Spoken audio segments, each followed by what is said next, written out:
The morning was unusually quiet, the kind of silence that settles after the wind has stopped moving. A light frost clung to the edges of the cracked pavement, brittle and pale in the weak dawn. Near the back of a grocery store loading dock, among the rusted bins and broken pallets, something shifted. Barely. It wasn't a sound anyone would notice. Not a bark, not even a cry. Just a faint whimper, thin as thread, tangled in the stillness. The man was passing on his way to work, his hands buried deep in the sleeves of his coat. He would have missed it. But as he stepped past a dumpster lined with torn cardboard and plastic wrap, the sound came again, soft, breathless, and close. He paused, turned back. Near the base of the dumpster, under a collapsed pile of crates, a patch of fur moved. Barely. Something small, huddled. The crates were damp with last night's rain, swollen and sour-smelling. He knelt and pushed one aside slowly, careful not to startle whatever was beneath. That's when he saw it. A puppy. It was no more than 5 or 6 weeks old, curled in on itself, legs tucked in tight. The fur was matted with dirt and something darker, old blood or oil. Its ribs pushed sharply beneath the skin, and its body shivered in short, uneven spasms. One ear was torn, the edges raw. The eyes opened only a little, unfocused and slow. The man crouched, still. The puppy didn't move. It just lay there, its thin tail limp, breath stuttering in and out. He reached into his coat and folded the puppy gently into the lining. No sound came from the pup, no protest, no cry. Just a fragile warmth pressed against the man's chest. "Okay," he murmured, barely above a whisper. "You're okay now." The man stood and began walking, the weight against him so slight it barely registered. Around them, the city was just beginning to wake, delivery trucks rattling in the distance, gulls overhead. But the man moved quietly, his focus on the heartbeat he felt through the fabric. The pup's body was cold, and its breathing remained shallow. Inside his small apartment, the man laid the puppy on a folded towel near the heater. He filled a shallow dish with water and another with warm broth. The pup didn't lift its head. Only the slow twitch of a paw showed it was still trying. The man didn't speak again, only stayed nearby, replacing the towel when it grew damp with fever, offering drops of water with a soaked cloth, waiting. Outside, the light shifted slowly across the floor. Time passed gently, the quiet filled only with the low hum of the heater and the pup's uneven breath. Later that day, just before dusk, the puppy raised its head for the first time. Not far, only enough to turn toward the warmth. Its eyes didn't focus yet, but its nose twitched once, twice. The man sat with it, saying nothing, just watching. The room held its silence, broken only by one small sound, the soft exhale of a creature beginning, against all odds, to trust the warmth around it. The heat inside the apartment was modest, humming low through an old radiator that clicked sometimes but did its job. The man had set down a shallow box lined with soft towels in the corner beside the warmest wall. He didn't rush. Everything he did was measured, each fold of fabric, each movement of his hand. The puppy needed time to understand this place was different, that nothing would reach for him in harm. The pup lay curled, body shivering in short, silent pulses. His breathing was uneven, and his ribs rose too sharply beneath thin skin. Dirt clung to the folds of his belly, crusted in the fur behind one paw. The torn ear had stopped bleeding, but it throbbed with a raw edge. The man brought warm broth in a chipped ceramic bowl, leaving it just within reach. He didn't coax or call. He only sat nearby, elbows resting on his knees, watching in the quiet. The pup didn't move toward the food. He only blinked once, then closed his eyes again as if the effort was too much. Outside the window, the wind dragged a dry leaf along the ledge. Inside, the stillness held. By late afternoon, the puppy stirred. Not far, just a slow shifting of his head toward the scent. His nose trembled, his tongue flicked out. It took several tries before his front legs could press against the towel, and even then, his body wavered with the strain. He reached the bowl and drank. Not much, just a few quiet laps before sinking down again. Eyes half-lidded with exhaustion. The man exhaled softly, a sound barely more than breath. That evening, the man cleaned the pup's wounds with warm water and a cloth. The dog didn't fight him. His body remained still, but there was a flicker of tension in his legs, a readiness to flee, though he had nowhere to go.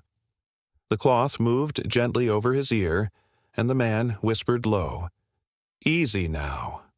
The pup made no sound, but his jaw slackened slightly.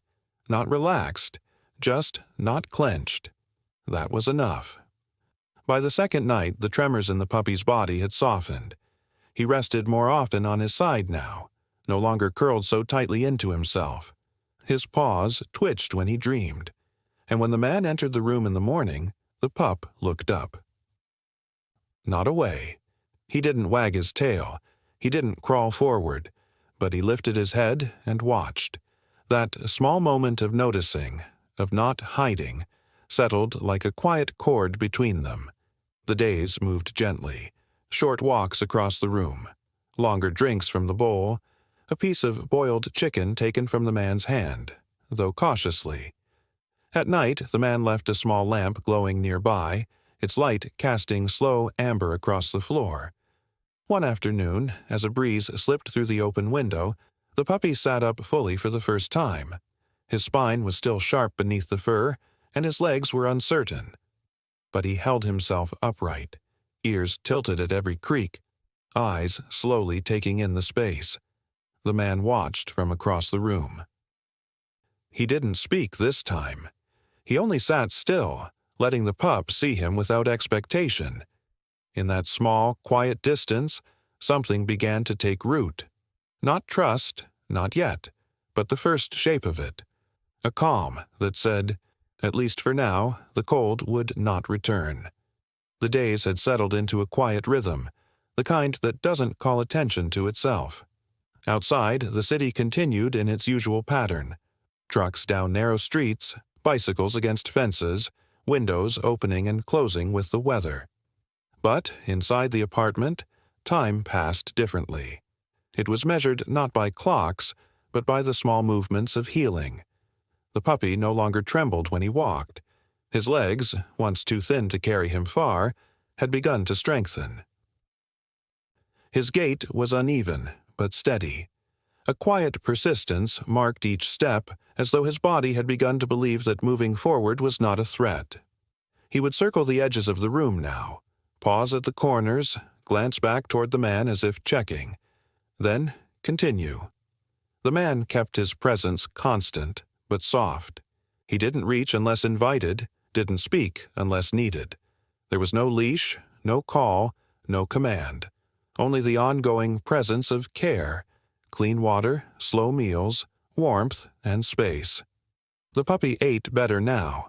His ribs had softened beneath a growing layer of muscle and new fur. His coat, once matted and dry, had begun to show signs of its original color, light brown with faint patches of white near the paws. The torn ear healed without infection, folding slightly at the tip. He slept often, sometimes beneath the radiator, sometimes near the foot of the man's bed, always curled tightly, nose tucked beneath his tail. Sleep was still the place where he dropped deepest, and perhaps where his body worked hardest to repair itself. But healing was not a straight line. Some things shifted more slowly, unseen beneath the surface. One evening, long after the city's lights had dimmed behind the curtains, the man sat on the floor near the puppy's bed. The pup had fallen asleep after a meal, his body curled in a loose spiral, one paw twitching gently in response to some distant memory. The man leaned against the wall, his arms resting loosely over his knees. He watched the small body breathe, the chest rising and falling with each rhythm. But as the minutes passed, he noticed something that didn't sit right. The rise and fall were too shallow, There was a pause between breaths that stretched longer than it should have. Not alarming at first, just strange. A little too quiet, a little too still. The man leaned forward, eyes narrowing. The puppy's chest moved again, but irregularly now, a few quick inhales followed by silence. No wheezing, no distress, just a rhythm that didn't match the softness of sleep. He placed his hand gently near the pup's side, careful not to wake him. The warmth was there. The breath, too, but it came in strange patterns. Fast, then slow, then barely at all.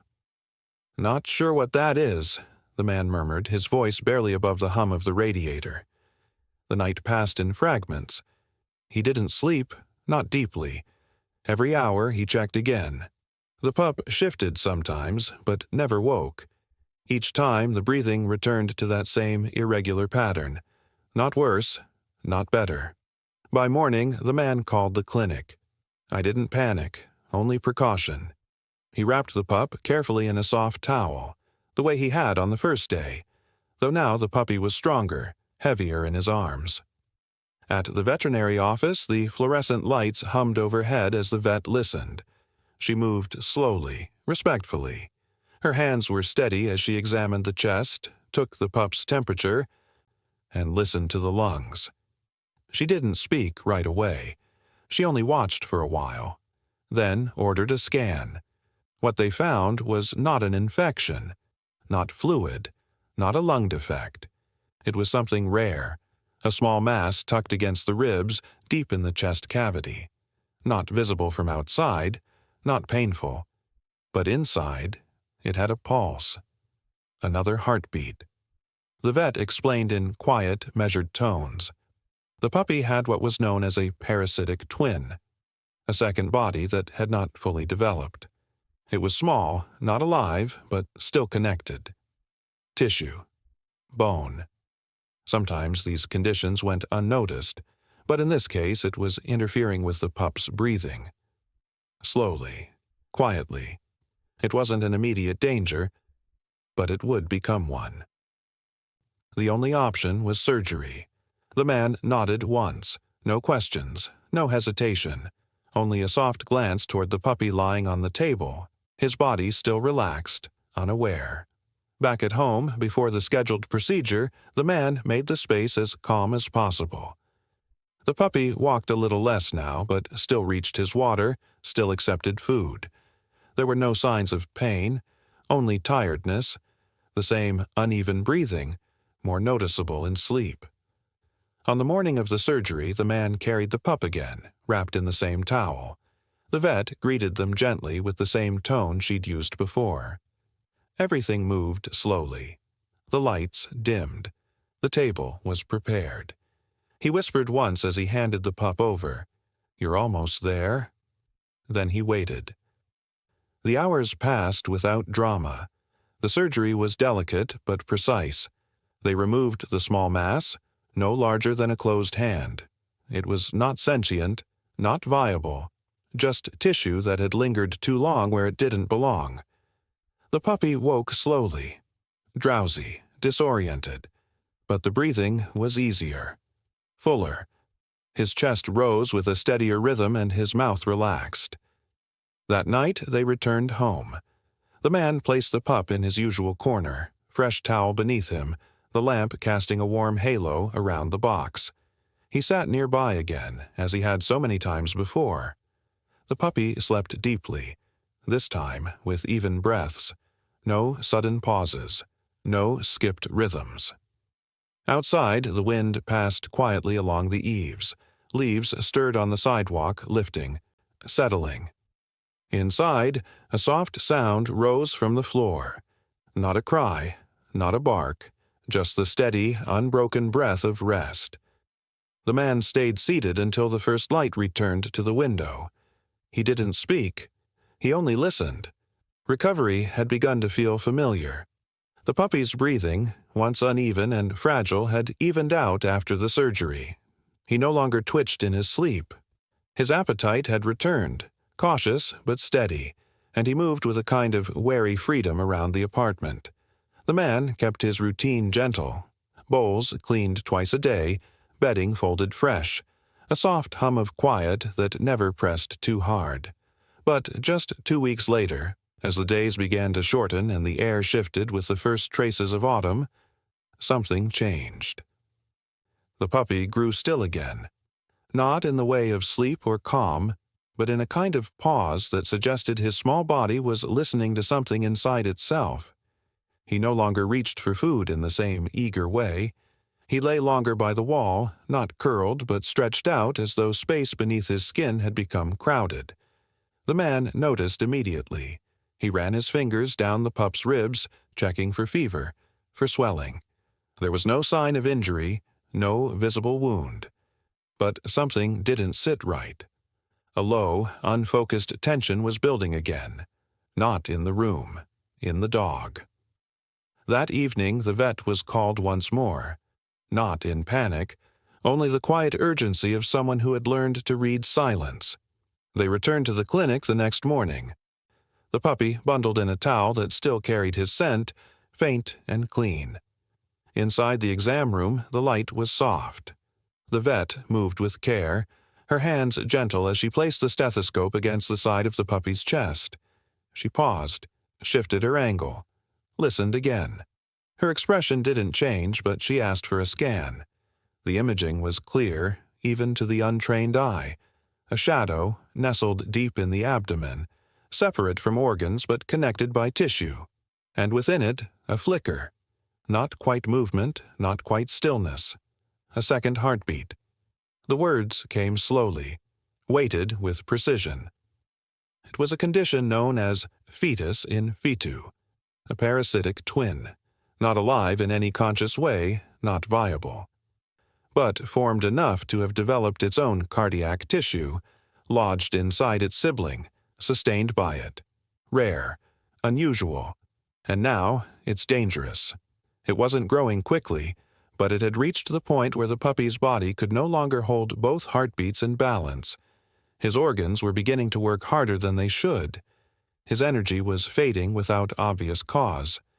Surgery was the only option. The man nodded once. He didn't ask why, or how rare, or what had caused it. He didn't ask what might happen if it failed. He only rested his hand on the edge of the table and waited for the next step. The surgery was scheduled for the following morning. The hours leading up to it passed with a kind of reverent stillness. The puppy slept more than usual, as though preserving strength. He no longer circled the room.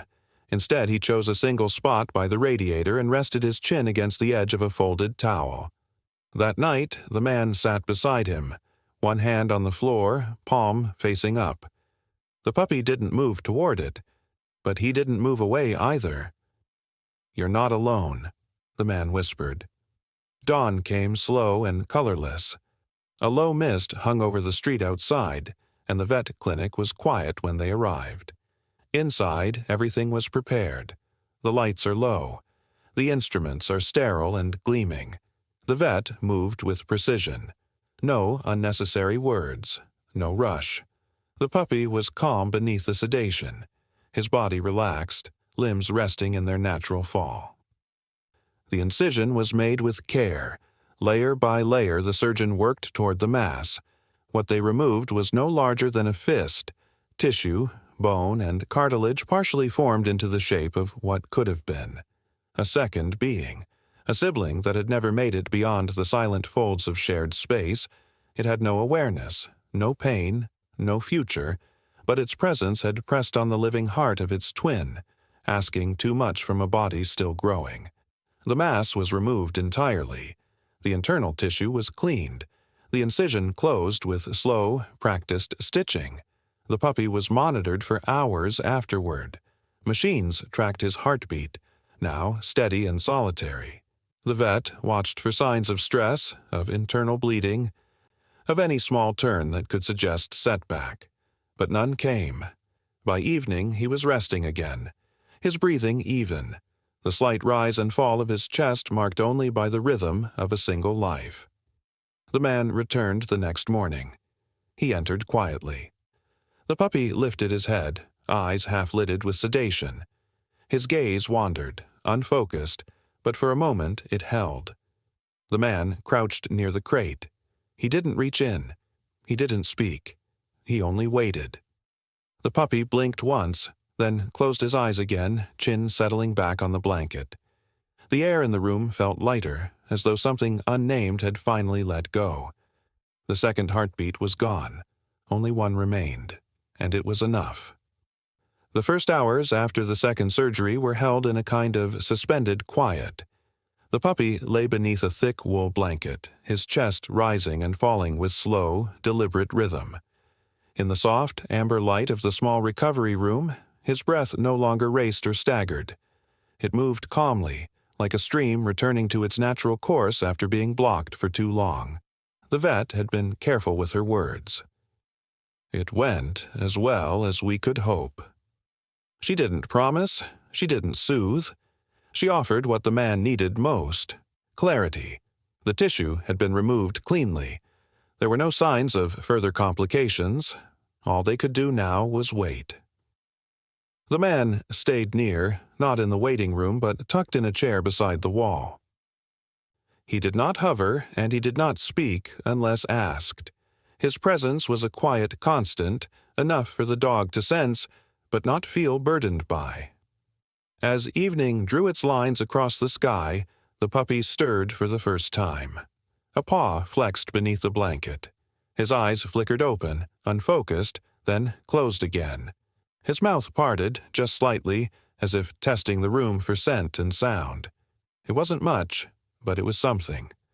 The man stood slowly, approached the crate where the pup rested. He crouched, his voice low and certain. "You're almost there." The ride home was uneventful. The pup slept through most of it, limbs limp with exhaustion. The man cradled him against his chest, wrapped carefully to keep pressure from the incision.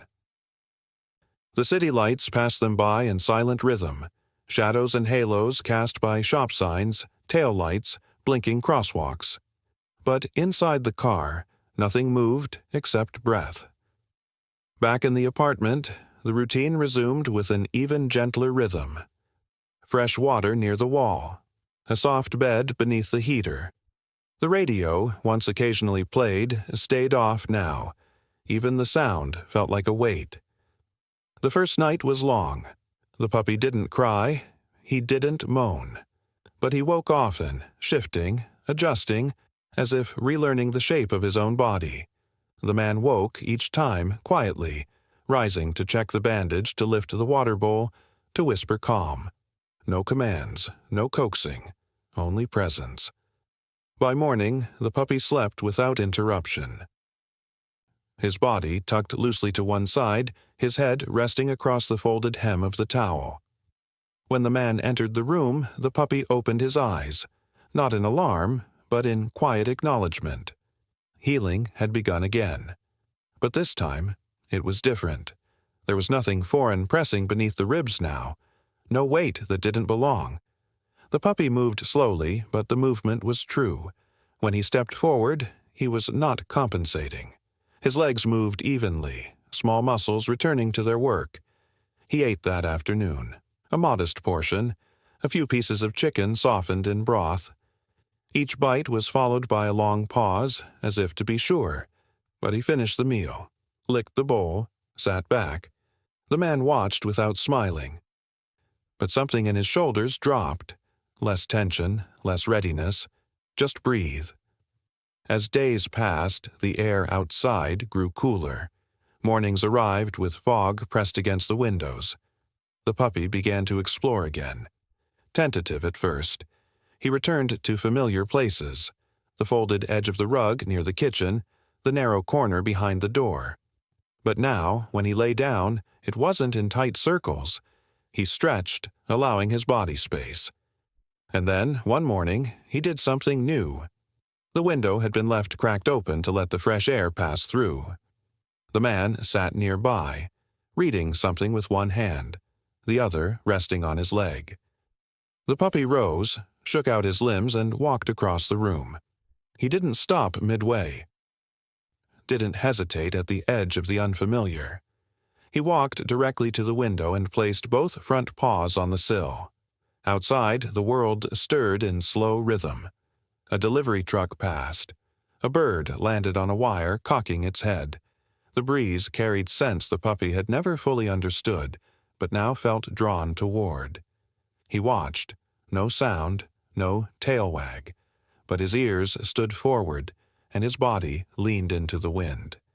The man didn't speak. He set the book aside and simply watched him. The pup stepped down after a time, turned, and walked toward the man. Not urgently, not to seek comfort. He sat just beside his leg and leaned into his thigh. Not for balance, just for contact. That was the first of many quiet mornings spent by the window.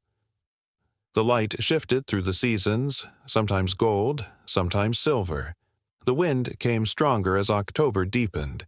The puppy's gait grew stronger, his spine aligned, his eyes began to hold steadiness, and his breathing, once the soft thread of survival, now rose and fell with quiet authority. Sometimes he would run, not far, across the length of the apartment, then back. The first time he did, he startled himself. His own speed surprised him. His paws clicked against the wood floor, body light with unfamiliar momentum. The man had watched, standing quietly in the doorway, his hand resting just above the frame. At night, the dog often chose the window again.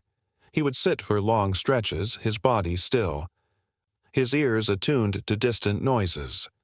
The man sometimes joined him, crouching beside him, both staring out into the soft spill of streetlights. They said nothing.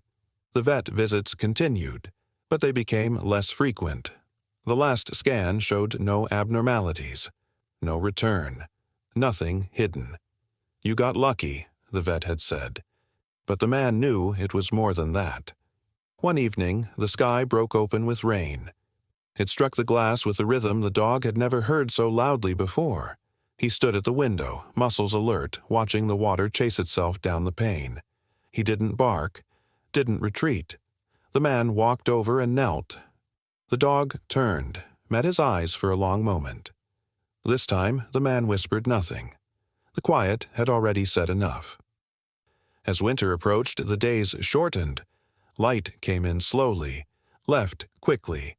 But even in the dimness, the puppy, no longer quite a puppy now, had found rhythm.